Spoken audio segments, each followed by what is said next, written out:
everyone, this is founder of the Leading Youth, which is a global youth leadership platform empowering young people to reach their. Today, we have Youth Leader of the Month for December 2024, Prateek Tosniwal. Welcome, Prateek. Thank you, question. So, Prateek is a very talented young leader who has many feathers on his cap, starting with being a chartered accountant by profession to being a founder at Ivy Growth Associates as well as a partner at MICS. Prateek is currently based in Dubai and is doing some fantastic work, some of which we are going to delve into today, starting from bits like his stint at mentoring many startups as well as being an entrepreneur himself.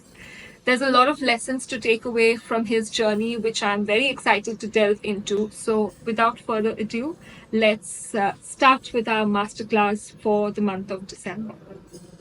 So, Prateek, the first question that we would like to know more about from you is a bit about your own journey from becoming a chartered accountant to co founding Ivy Growth Associates. Tell us more about it. So I'm a chartered accountant by passion. And I say that with a lot of confidence because it is in our blood, in the Toshniwal Parivar. We all wanted to become chartered accountants because we had a love towards maths, numbers, accounts. But ever since the journey of the learning of chartered accountancy and then the audits and taxation, I delved into a part of startup since very early, that is 2016. And I started to learn about startups, how to invest in them, how to read the startups, how to make time with the founders. And that's where I thought it's time that with personal investments, let's join hands with global people and learn the art of angel investments. And that's where the growth of Ivy Growth happened and the baby came in 2021. That's amazing. So, there's a global vision that basically inspired you to start your journey, and that global vision is also very much to the core of what we are doing at the Leading Youth by encouraging young people to develop that global mindset. So, very happy to hear that. So, Prateek, tell us about what inspired you to transition from corporate finance and international taxation to get into angel investing and startup mentorship?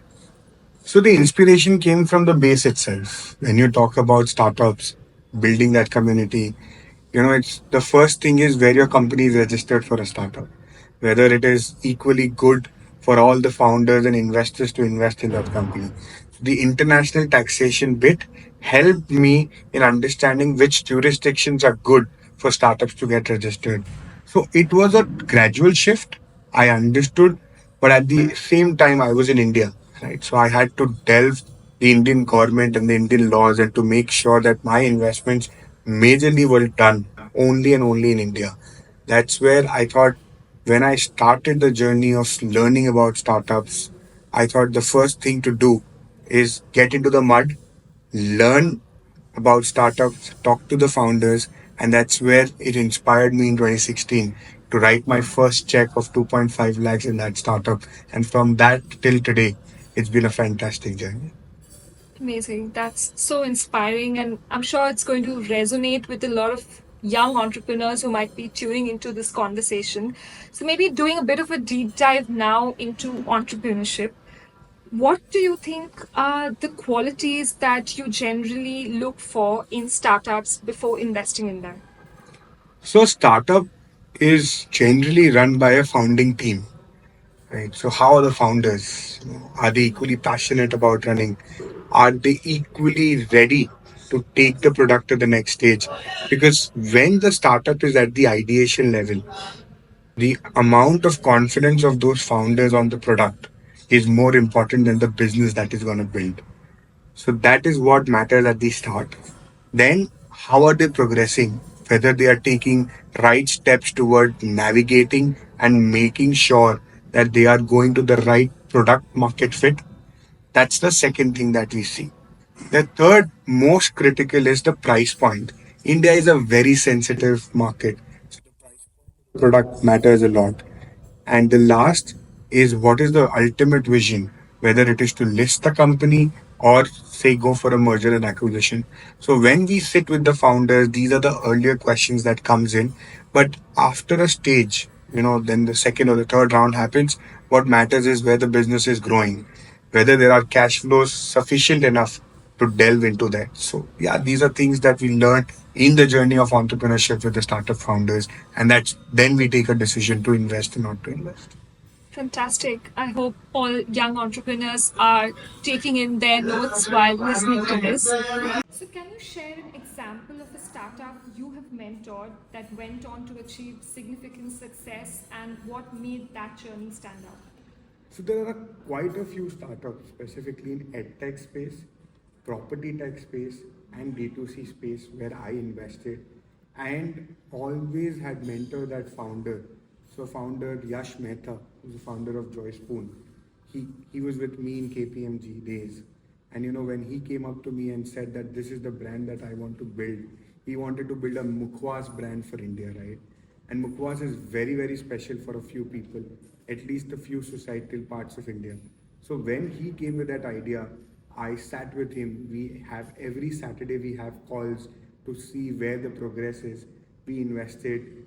Today I can proudly say that this guy is going to go big, probably even get featured in Shark Tank and raise capital from there and make global corridors in the time to come. So what mattered was his passion. He chose a category which is very loved by Indian community, and then what he did was persuaded it, because that is very, very critical. So I would love to shout out for Yash and Joy Spoon, but there are few more like eMutra, CHPL, Vedantu, where we have met with the founders, talked to them, and made sure that our investments are worth it. Amazing. This is really useful from the perspective of a young founder myself, and also rooting for all the startups that you're currently mentoring and looking forward to their journey going ahead as well. So, in this journey of a young entrepreneur, there are many young entrepreneurs struggling with building that good pitch. And I'm sure with your experience as a mentor for those young entrepreneurs, what would be your key advice for those young entrepreneurs to build a solid pitch? So I always believe that if you are yourself not confident about the product, it's never gonna sail through. So what matters is your confidence in your product.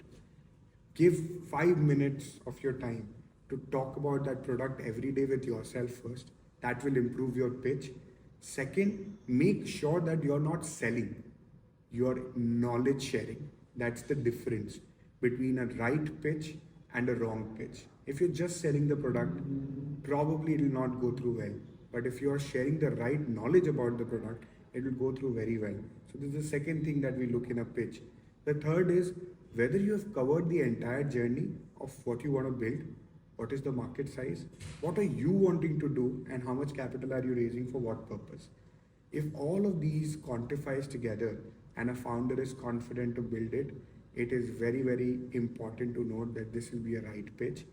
Last but not the least, I have never ever invested in a single founder company. Not because there is something wrong with that, but generally, an entrepreneur who cannot have his own team or a co founder, imagine him to build a unicorn or a company that will go through a long way with the right team is difficult at times. So, always I have chosen teams which have good co-founders or probably people who share different perspectives, because every day you evolve in that journey. And that is why for me that is also an important pitch, whether you are ready to share your equity or not. Amazing. And I think some of the core aspects that's coming out from your answers is the importance of those essential soft skills that help a young entrepreneur pitch their idea as well, whether that's in terms of communication or influencing their audience, whether those are investors or other stakeholders like their clients. So, how important do you think are soft skills, especially networking, for young entrepreneurs to build that setup, and how do they go about developing these skill sets? So for me, this is the most important skill set to have. If you're not humble and if you're not adaptable, you will not go a long way. Money is something that can come today, tomorrow, day after. But if you do not know how to manage money, is where you lose everything. So I feel the soft skills are very, very critical. At the same time, the founder has to keep evolving, keep learning, keep developing, and keep growing. If all of this is not done, any of your work or effort that is going to happen will either shell out or go out of the journey after a point of while, which you may not realize, because today you're sitting with a lot of things, but tomorrow you might lose everything because you not develop these qualities. And that is why I always say something like negotiation, something like leadership. Well, leadership is about being on the business, not in the business. So all of these qualities, if you're not able to develop, you will probably not go on a right track. Like you also talked about the quality of networking. I always believe, and I personally do this, I'm a part of every networking event that happens, which is to my business. And probably, a lot of people tell me, how are you in so many events? Why do you go to events? Whether it is worth it or not. I have learned this from a lot of organizations as well. Your network is your net worth. So you don't know who in your room will create that path for you. So for me, if it is my industry event, I'll make sure I will go, and that is a message I want to give to all the founders. Do not miss an event just because they have asked some X thousand rupees to attend an event. That thousands of rupees may turn your glory and may take you a long, long way. So for me, networking is very, very critical. Absolutely, and I couldn't emphasize more on how these, often underestimated skill sets actually go on to make real impact in the world outside. So, picking up on the topic of mentorship and leadership, how do startups progress from the stage of ideas to execution? And I think that's important step, if you would agree, because a lot of people have a lot of great ideas, but where most of those ideas actually fail is in the part where they have to be implemented. So what are your thoughts on it? Exactly. So for me, idea is just a tip of the iceberg. For me, what matters is the execution. You may keep failing, it's okay, but you need to stand up from that failure. And all you need to do is keep learning from the mistakes and keep going. But if you do not start, are you even an entrepreneur? Because an entrepreneur has to start. He has to get up at 6 or probably 5 and start his business. He cannot be thinking, no, no, let me first refine the idea. No, because ideas is something, it's like only about the seeds that are sown. But if you're not putting water, or if you're not putting the right fertilizers, it will not grow. So, what is very, very important is to make sure that every day you put that water, keep evolving, and then with the weather and the storm around, you will keep evolving of how to protect that seed and make sure that the tree is grown later on. So, for me, execution plays higher role than an idea. I have been in rooms where I have hundreds of people talking about ideas, and then the other hundreds who are executing those ideas. So, the executors always win. So, for me, execution is always, always above ideation. Absolutely, and couldn't agree more. I think taking that first step is essentially what defines a true young leader. So, if you're waiting for a sign from the universe to kick off with your ideas, this is your sign to start with it. So, talking about execution of ideas, another thing that a lot of young entrepreneurs are, I would say, a little intimidated of is the idea of failure. What if my idea doesn't work? So, how important would you say is the skill of resilience relevant in the case of young entrepreneurs to execute the ideas that they've chosen to work Before going to answer that, I'll tell you failure is important. If you're not failing, you're not learning. So that is a part of your journey. Lot of people just see the destination first without going through the journey. So for me, every day what matters is going through the journey. And that is why, when these founders come to us and tell us that what should we do, you either go to your family and friends, you go to your mentors, and they will show you the path to grow and succeed. So, what is important at overall level is, are you failing or not every day? Because if you're not failing, you're not at all ready to learn. And this is your key to success, because success is just one extra step from that failure. That's it. So you need to act and not just think. If you're just thinking, it is not landing to a right page. You need to act, and then at some point of time, you will realize that this all has compounded and it has become success. So for me, I have always been in a room where I learned the art of execution, because execution takes me to leaps and bounds of that journey. And yeah, if the journey is beautiful and if you're enjoying it, I'm sure you will reach the destination as well.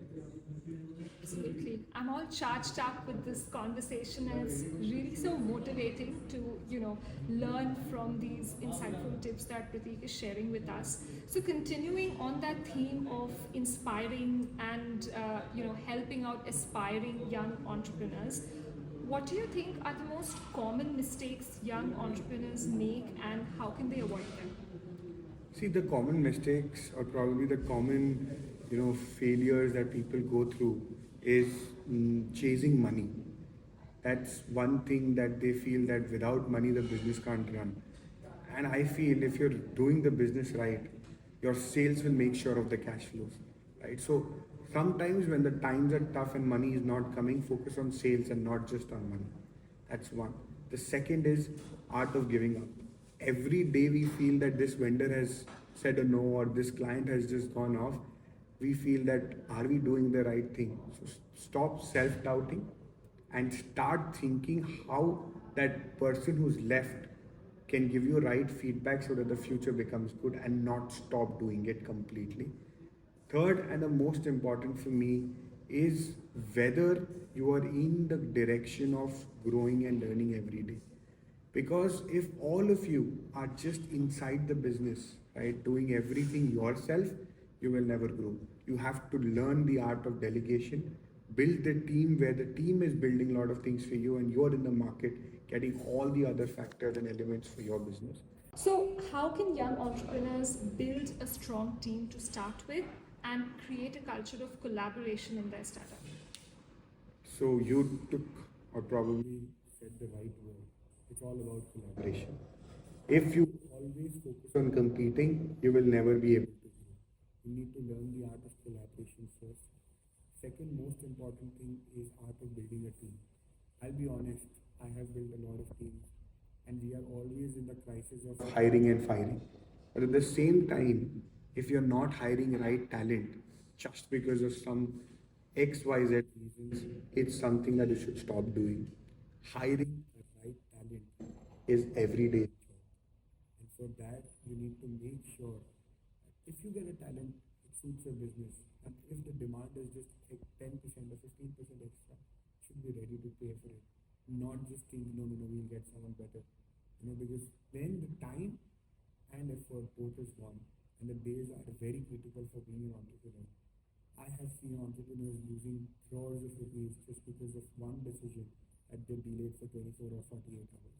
So for us, always what matters is you need to learn the art of hiring and firing. Yes, you can't trust anyone, I understand. But if there is a right talent who's hunger and who's willing to have the business mindset, should go for it no matter what. And about the other aspects of soft skills, like you mentioned, negotiation. It's very, very critical to negotiate. The art of negotiating, even with your own team, is important, right? And giving that leadership roles, developing that team step by step is equally important. So think about it in a perspective that yes, you're owning 100% of the company yourself, but can that 100% be equal to 20% of what you will hold at the end of the journey? Right? So I always believe 1% of 100 to me in 100 projects is better than one project having only 100% and the risk of failing, right? Because there is no diversification. So what is very, very critical is learn the art of building leaders, build a room where you learn every day, right? And make sure that you are finding better people than you, because that's where the company will keep going. Amazing. And moving on to the final point of inspiring our young entrepreneurs, if you had to share one key skill every entrepreneur must have, what would that be and why? I think for me, it has always been adaptability. You need to adapt to situations, and I always feel, and I've always heard, today is this problem, today is we are stuck here. Problems will keep coming. All you need to do is find the best solution out of that crisis and move on. Adapt to that situation, fight for that situation, and then get up. For me, it's not about chasing your dream, it's about adapting to make sure that your dream is achieved. And yeah, that remains a very good quality that I chase or I also every day learn.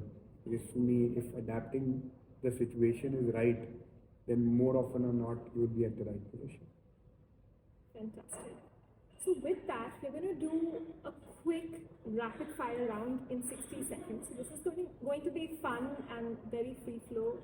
So just a heads up that we can do just some quick answers and get away with this in the next 1 minute. A startup you wish you had invested in. So Cred is a startup that I feel I should have invested in. Yeah, I feel that it's still a little bit of pros and cons on the valuation, but I think the market that they have captured and the amount of people who are using Cred, it is a fabulous product. I lost the opportunity twice and I still regret it. So your favorite quote on entrepreneurship? Just do it. There is nothing that can stop you if you're headstrong and you have the attitude of doing it. Don't stop. There is nothing to end. Keep doing it and follow the Nike. Just do it. Amazing. What's your go-to productivity hack? So for me, it's about sitting with myself 30 minutes a day.